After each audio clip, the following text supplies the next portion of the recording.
Hello everybody, I'm George from Ireland. So this is my English law channel. Today I'm going to talk about principles of the United Kingdom's constitution, and the first one is parliamentary sovereignty. There was a leading case called Miller, which came out in 2016. This Miss Miller, she was an anti-Brexit activist, and she lodged a case with the Supreme Court. Anyway, there's a case called Miller and Secretary of State for exiting the European Union. So what did the Supreme Court have to say about parliamentary sovereignty? It said, it is a common ground that the most fundamental rule of the UK constitutional law is that the Crown in Parliament is sovereign, and that legislation enacted by the Crown with the consent of both Houses of Parliament is supreme. The quotation goes on, but we'll leave it there. So therefore, this notion of parliamentary sovereignty is really at the core of the UK constitution. Well, what is sovereignty? Sovereignty is rightful power that Parliament has in its gift to make or to unmake any law, can really do anything. Unless that particularly intrudes on what the judiciary is supposed to do. And it can make a law that it can't actually enforce. For example, saying we're going to outlaw keeping cats as pets in Kazakhstan or something like that. Or we're going to mandate the people of Burkina Faso to wear purple socks every Wednesday or something like that. Yes, it could frame such a law, but could it enforce it? Probably not. There's no higher order law in the United Kingdom than parliamentary sovereignty. So Parliament is the paramount source of authority within the United Kingdom. You might have heard of Albert Venn Dicey, a very celebrated professor of public law in the University of Oxford in the late 19th century, right up until his death in the 1920s. He said that parliamentary supremacy is the very keystone of the Constitution, the very keystone. That's his own phrase. You ought to dip into his seminal The Law of the Constitution, which he published in 1885. So Kelsen called it the Grundnorm of the UK Constitution, using the German Grund, in this case meaning like basic or foundational. This is the rule upon which all other rules are predicated. There's a pure theory of law by Kelsen. So that is something really to bear in mind, because Parliament was meant to be the nation's conversation with itself, therefore that every British citizen, every Commonwealth citizen or Irish citizen resident within the United Kingdom is permitted to cast a ballot in these elections. Should it be so? That's a moot point. There's the is-or problem. Just because this is what pertains, don't assume that it should be that way. Question it. Maybe you disagree with this setup, and I'm simply telling you what the laws of the United Kingdom are. I'm not valorizing them. Some people treat their constitution as sacred, as changeless, and unchanging as the laws of the Persians and Medes. But these things are open to question and could be revised. So how about a definition of parliamentary sovereignty? So this is what Loveland had to say about it, a celebrated legal scholar. Saying about statutes. A statute is a piece of legislation produced by Parliament and is regarded as the highest form of law within the British constitutional structure. So parliamentary sovereignty means the lawmaking capacity of Parliament. So Tompkins said, as a matter of English law, there is no law higher than statute. The Queen and Parliament is what makes them. Parliament passes them, and the Queen nominally gives her consent thereto. And when an act is finalised, act of Parliament, the words are said in Parliament, "La Reine le veut," meaning the Queen wants it. So that signifies that she has concurred. This is rather different from the situation that you'll find in countries which codified constitutions, which is virtually all of them. So in any constitution, there's got to be some higher source of authority, and so one supreme power can say the buck stops here. Now, in some countries, there's a constitutional court or a supreme court. In erstwhile Soviet countries, it's usually called a constitutional court, which usually are legally empowered to nullify various pieces of legislation. But in the UK, that's not the case. Or in the Republic of Ireland, for instance, our Supreme Court, it can hold some law to be repugnant to the Irish Constitution, in which case it's struck down. A case like Norris in Ireland, 1976, because in the Republic of Ireland, when we split from the United Kingdom in 1921, we kept our legal heritage from the United Kingdom. We didn't throw the baby out with the bathwater. Presumably same thing's going to happen with the UK leaving the European Union. There'll be the possibility to abolish things piecemeal. They're not going to abolish lots of perfectly sensible, uncontroversial legislation one fell swoop. It could be unpicked here or there, or deliberately maintained. So Norris in Ireland, 1976, Mr. David Norris said that the 1861 Offence Against the Person Act, which criminalised homosexual acts, was very much against the Irish Constitution, but the Supreme Court of Ireland said, nope, it's consonant with our Constitution. All right, so let's think about amending the Constitution through Acts of Parliament. So changing the Constitution can only come through the Westminster Parliament, so passing acts, repealing acts, and so on. The legal entrenchment of this is there in the UK Constitution. You just pass primary legislation. You don't require a supermajority within the United States, as in 2/3 of both houses of Congress. So where does parliamentary sovereignty come from? It's worth asking ourselves. Cast your mind back to 1688, the revolution, the glorious revolution, as some have called it, the Bill of Rights passed in the following year. And these made absolutely crystal clear that Parliament had the final say and not the monarch, and therefore the monarch had prerogative power, but that was delimited by Parliament. Anyway, so it settled this dispute being going on for over a century, whether ultimately the monarch had greater puissance than Parliament, and indeed he didn't. So we say that Parliament is really the House of Lords, the House of Commons, and the Queen. I know she just gives her assent, but it's just paying lip service to the idea that she has to agree to things. So what is Parliament, therefore?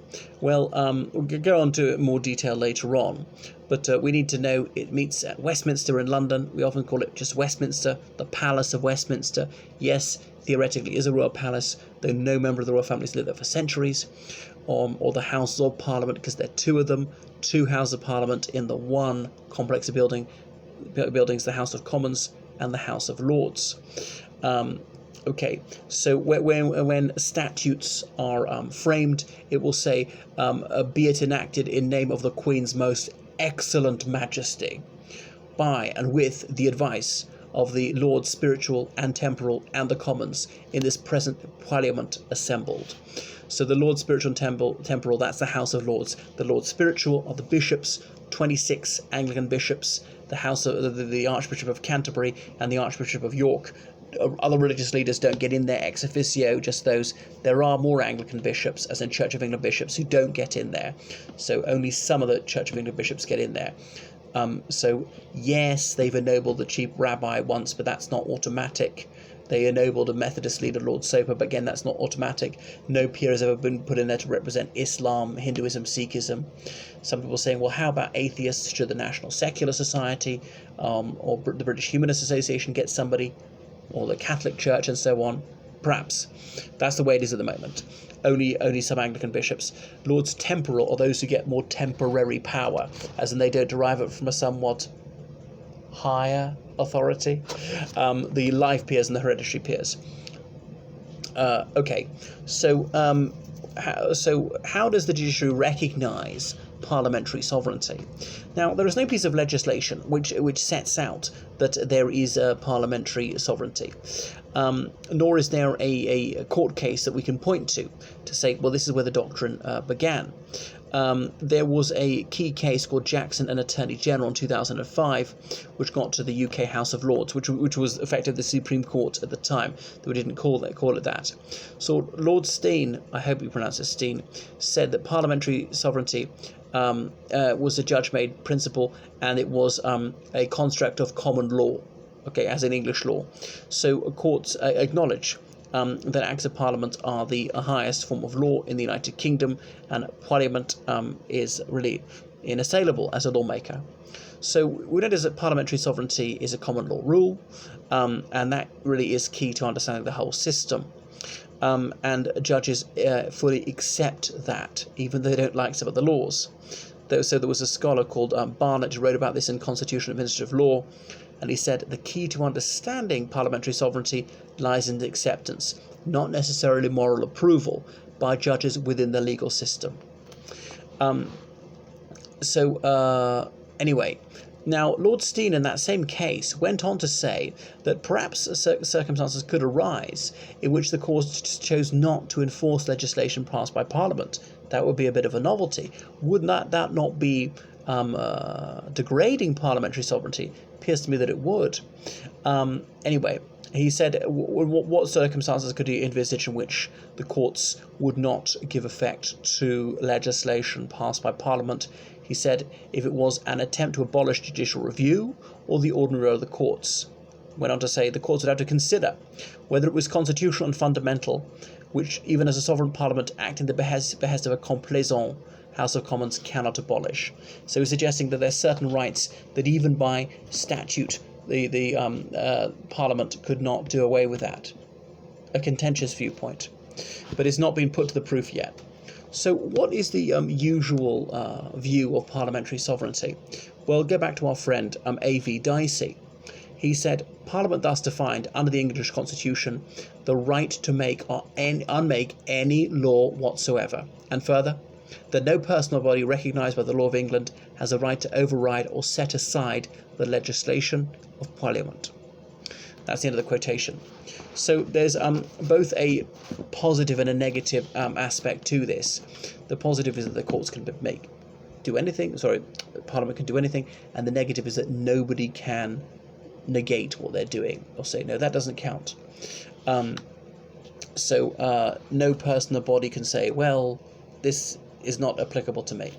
So remember, there was, back to our old friend Miss Miller and Prime Minister, Cherry and Advocate General for Scotland in 2009. Again, Miss Miller's failed attempt to thwart Brexit. So anyway, in this court case, the UK Supreme Court ruled that laws enacted by the Crown and Parliament are the supreme form of law in our legal system, with which everyone, including the government, must comply. Because, of course, there was that Brexit referendum in 2016, there was the EU Notice of Withdrawal Act, there was the EU Withdrawal Act, and all the rest, so Parliament did consent to it. And I know some of the Remainers were saying, but wait a second, this is a non-binding referendum, it's consultative. Yes, that's true. Parliament doesn't have to go along with it. Indeed, Parliament does not. But Parliament did go along to it. It was the will of Parliament that Brexit should happen, and indeed it has happened. So, anyway, so going back to what Dicey had to say about parliamentary sovereignty, there are three parts to this. First of all, there's the notion that Parliament is the highest lawmaking body, with no restriction on what it is capable of doing. The second bit is that no other body, and this particularly alludes to courts, has the ability to block what Parliament's doing or make that illegal, right? So, anyway, and last of all, that Parliament cannot tie the hands of a subsequent Parliament. The Parliament of the UK, elected in 2019, will last to 2024 at most, and supposing the 2024 Parliament, UK Parliament elected then, wants to reverse a law made by the 2019 Parliament, that future Parliament is absolutely entitled to do so. You can't pass a law and this cannot be changed. Take, for example, the Act of Union in 1800. Ireland, we passed it. Great Britain also passed it. It says that Ireland and Great Britain are henceforth and forever united. Forever. Okay? The idea is it would be not time limited, not to be undone. However, in 1921, legislation was passed saying that the major portion of Ireland was leaving the United Kingdom. So that Parliament in 1800 was unable to prevent a subsequent Parliament reversing that piece of legislation. So let's think more about the illimited lawmaking capacity of Parliament. So a Parliament can frame any law, can undo any law. That's rather simple. So nothing is beyond their ken.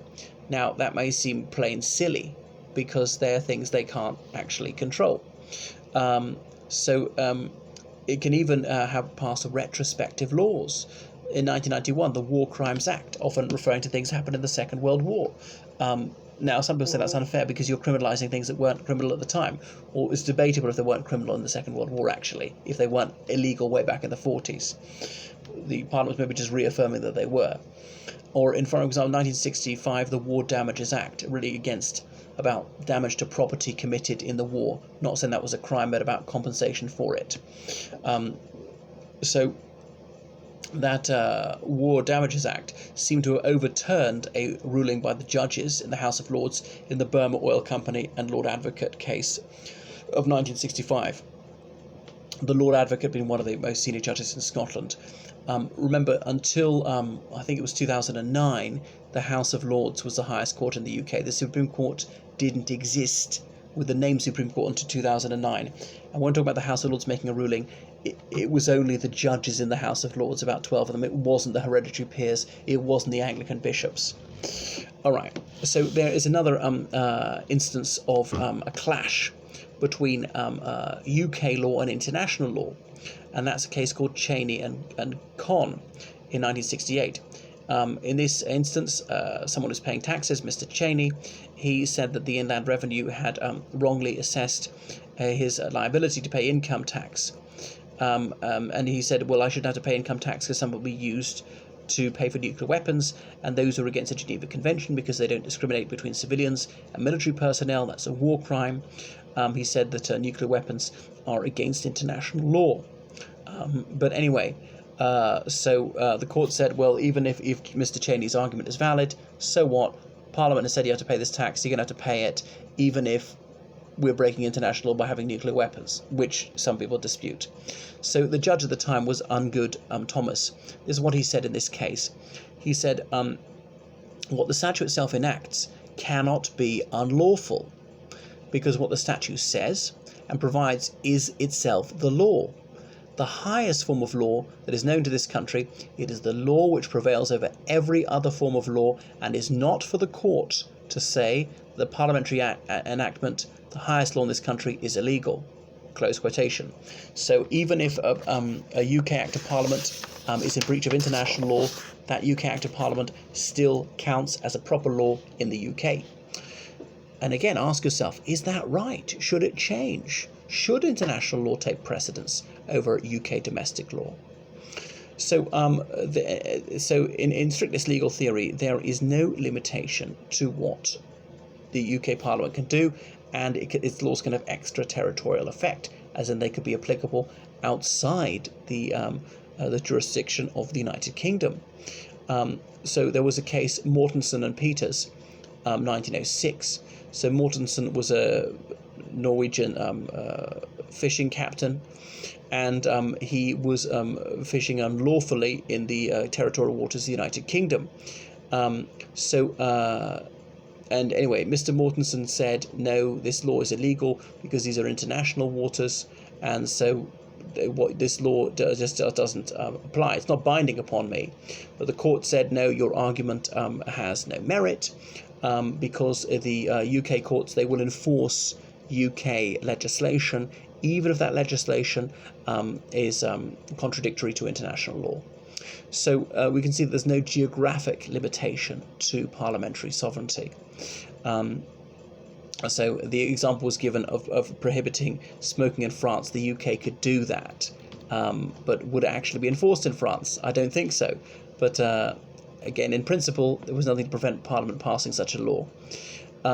So what did Lord Hoffman have to say about that? There's a case, R. and Secretary of State for the Home Department ex parte Sims in 2005. Lord Hoffman, as in a judge, a law lord, is now retired.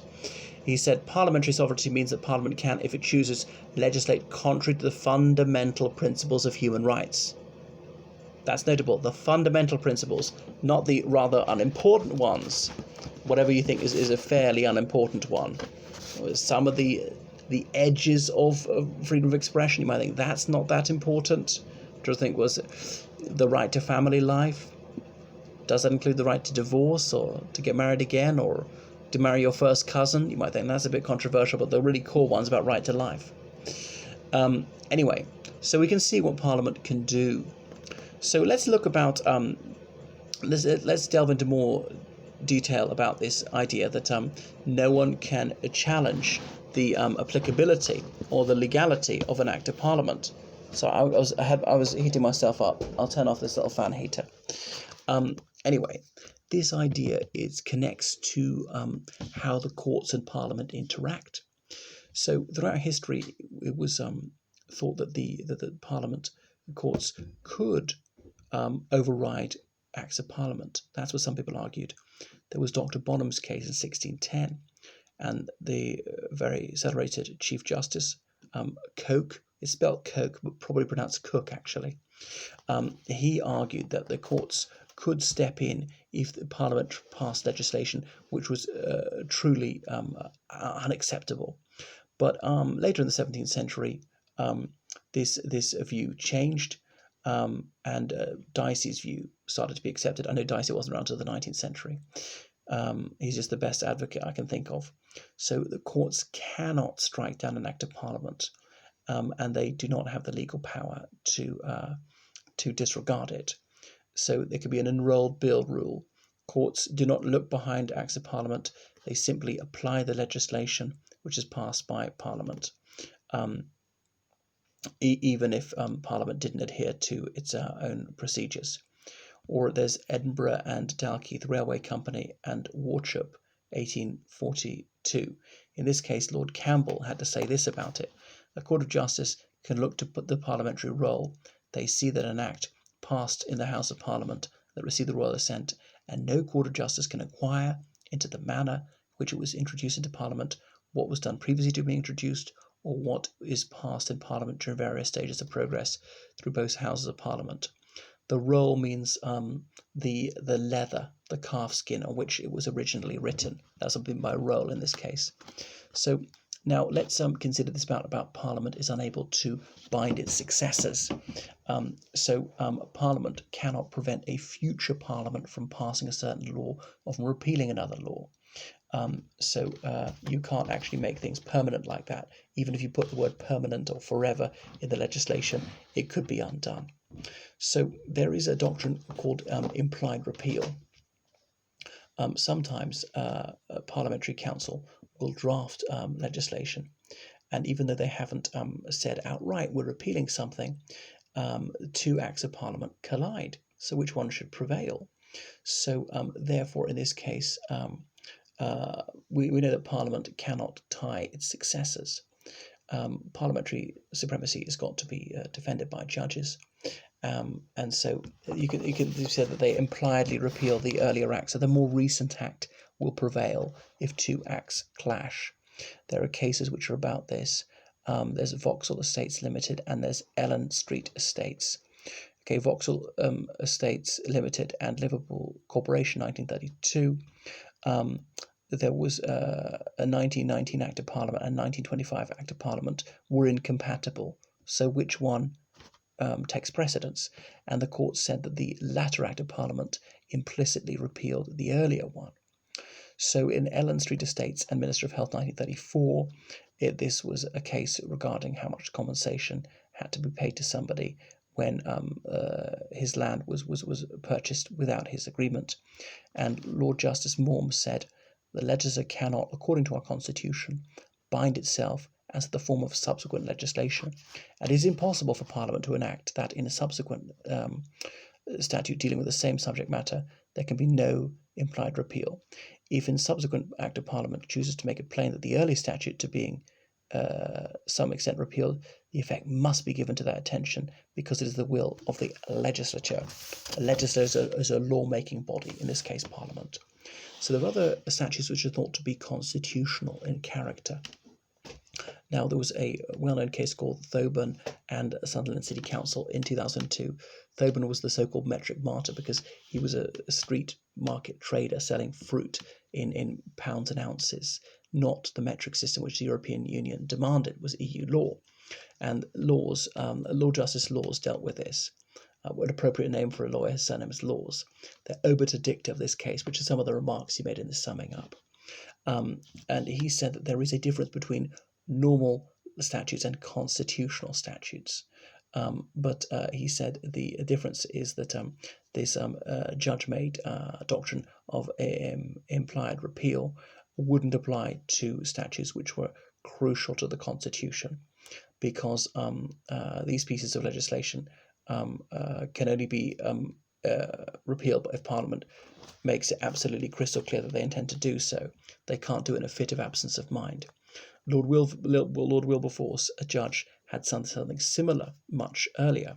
He said, in strict law, there is no difference in status between one Act of Parliament and another, but I must confess to some reluctance in holding the doctrine that an act of such constitutional significance as the Union with Ireland Act is subject to the same doctrine of repeal. He didn't actually reject the idea outright. He just said he was reluctant about it. And now there's another thing to think about when we're wondering whether a statute is an ordinary one or a constitutional one. Who decides that? The courts or Parliament?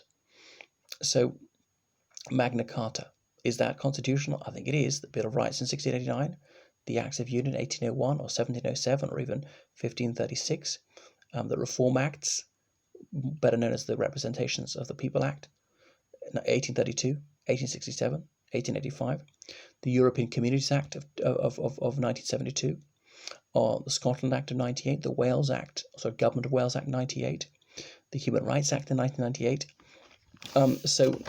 I think just about everybody worth his salt will say that these are constitutional in nature. Anyway, so Lord Justice Laws said that constitutional and ordinary statutes that have not been explicitly approved by a senior court, it said that his doctrine hasn't been approved by such a court. But the UK Supreme Court, in a 2014 case, seemed to agree with this, talking about constitutional instruments in a case touching the High Speed 2 Railway in our High Speed 2 Alliance Limited and Secretary of State for Transport. So anyway, we could go on about constitutional statutes. That's maybe enough about constitutional statutes. Well, I think that's enough for this lecture. Let's say toodaloo.